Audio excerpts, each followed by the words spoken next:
What's up, everyone? Back for another beer review, and today I'll be reviewing yet another beer from the Beer Tree Brew Company, and they're out of Port Crane, New York, and this is their Black is Beautiful.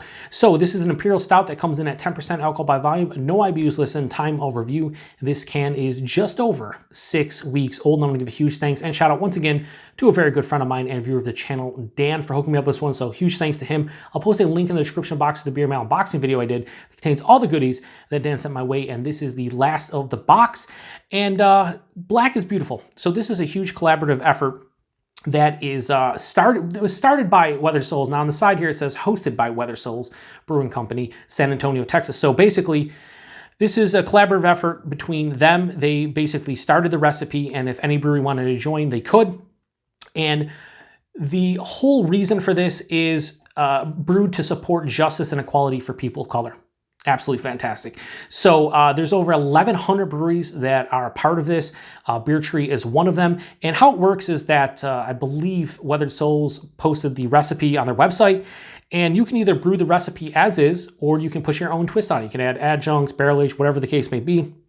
And a lot of my fellow friends and beer tubers like Kyle over at No Hype Beer Reviews, Matt over at Massive Beer Reviews, the guys over at Nerd Sense, they've been reviewing a lot of these, and it's really cool to see. So I'm all about it. I'm all for the support for this beer and this collaborative effort. Fantastic. The Beer Tree version of this, I think, is just the base recipe. I don't think they threw any adjuncts. It doesn't say on here. It doesn't say if there's coconut or whatever. And I think it's just the base recipe, and that's cool. I kind of want to just taste the base recipe as is. If you want to know more about the Black is Beautiful initiative, go to blackisbeautiful.beer, and it explains it way better than I ever could. But yeah, I'm all about this. I thank Dan for sending this my way because, I went on a beer run yesterday, so that'll kind of date this review, like early September. So this beer is just like over 6 weeks old. But I went on a beer run, and I didn't see any Black is Beautiful. Now, I know a lot of local breweries here in Western New York and Buffalo have brewed them. They've come and gone. So I'm so thankful I was able to review one of them. So thanks to Dan for sending this one my way. Otherwise, I probably wasn't going to get a chance to do so. And I love Beer Tree, so hopefully their version is quite tasty. Hashtag proper glassware. We're going to crack this one open and get in the class, see what we got going on. So like I said, I think this is the base recipe. I don't think Beer Tree did anything to it. I don't think they put any adjuncts or anything, so let's give it a go. Oh, that's pouring out like motor oil. Very thick.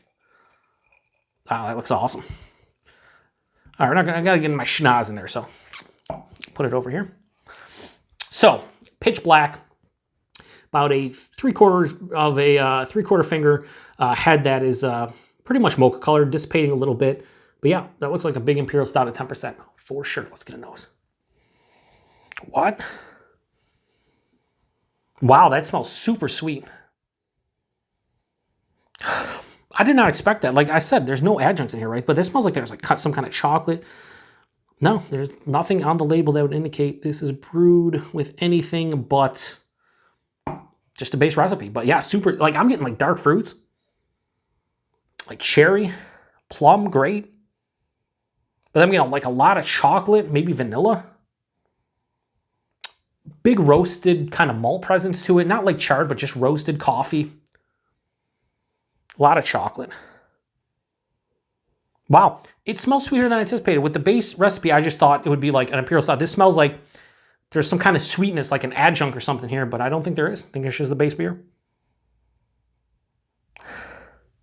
It smells fucking pretty damn good. Let's get into it. Cheers, everybody. It's been out of the fridge for about half an hour, 45 minutes, so we should be fine. Cheers. Thanks again, Dan.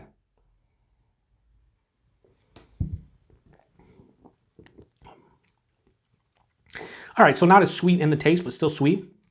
This is nice.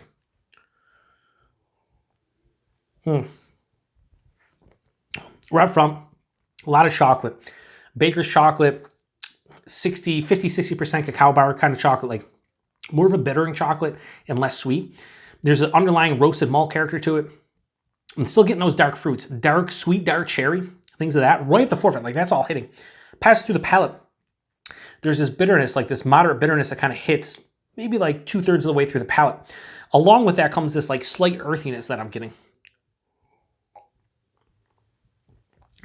And it finishes with a nice balance of sweetness and bitterness. Maybe a touch of dryness. The body on this one at 10%, Like higher side of medium, lower side of full. Might be a touch thin at 10%. It's all right though. The mouthfeel, soft and smooth. There's carbonation there. It's not really creamy, but nice soft smoothness to it. But you know it's a beer. There's enough carbonation to let you know, but it doesn't step in the way. Really nice. Getting a little bit of sticky lips. It's sweeter than I anticipated. Like I didn't think just the base beer is going to be as sweet as it is.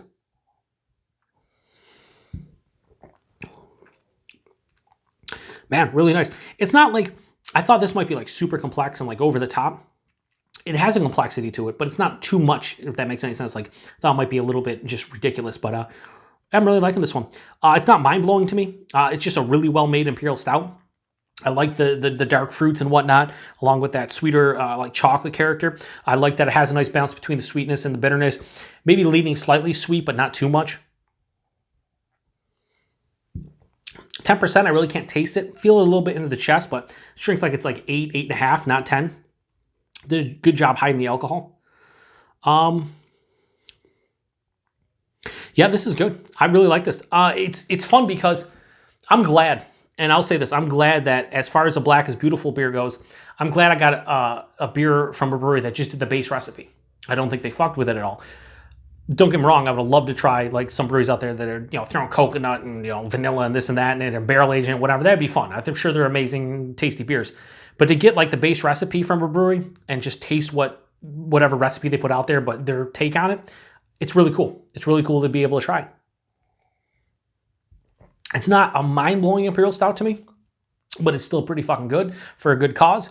And yeah, I really dig this one. So Black is Beautiful from a Beer Tree, hosted by Weathered Souls. 10% Imperial Stout, hides the alcohol relatively well. It has a decent amount of complexity, but not overly so. And I just think it's a good beer. I'm not going to sit here and say it's fucking world-class amazing, but it's really nice. And I'm going to give this beer a... go high 4 out of 5. Go 4.1 out of 5. I think it deserves it. I think it's a good beer. I think I'm going to have, fun reviewing, or not, I've already had fun reviewing this one. I think I'm going to have fun drinking the rest of this one off camera, letting it warm up a little bit. Like I said, out of the fridge for about half an hour. Might have been closer like 35 minutes at 45. It's not cold, but it's cool. It's probably like 50, 55-ish. So I'd like to see this one come up to room temp as I drink on it, and I think it will open up a little bit more, but I really like that dark fruit character. Like, it used to be like a sweet dark cherry, and now it's turning more like a grape. That's real nice. Anyway, yeah, that's all I got.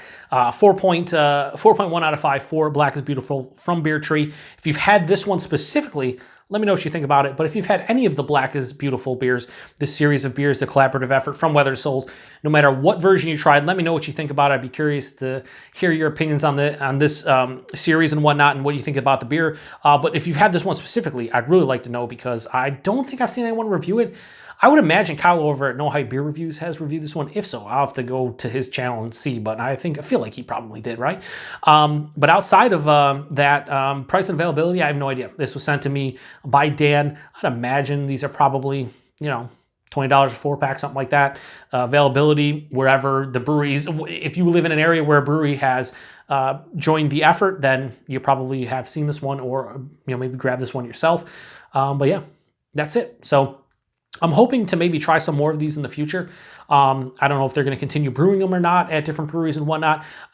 If I see any on the shelf, I'll definitely pick them up, because I'm curious about other takes and variations of this one. But I really think the base recipe is pretty damn solid. So yeah, 4.1 out of 5 for this one. Like I said, if you had this one before, let me know what you think about it. Thanks, Dan, for hooking me up with this one, and I appreciate everybody stopping by for another beer review here on the Beer Patrol. Like I said, Black is Beautiful .beer if you want to know more about the initiative and the cause, and what breweries have joined the cause. So if you live in an area, you might not know what brewery in your area has joined the collaborative effort. So go to the website, and they list them all right on the website for you. So pretty awesome. Anyway, appreciate everybody stopping by. To the next one. Cheers.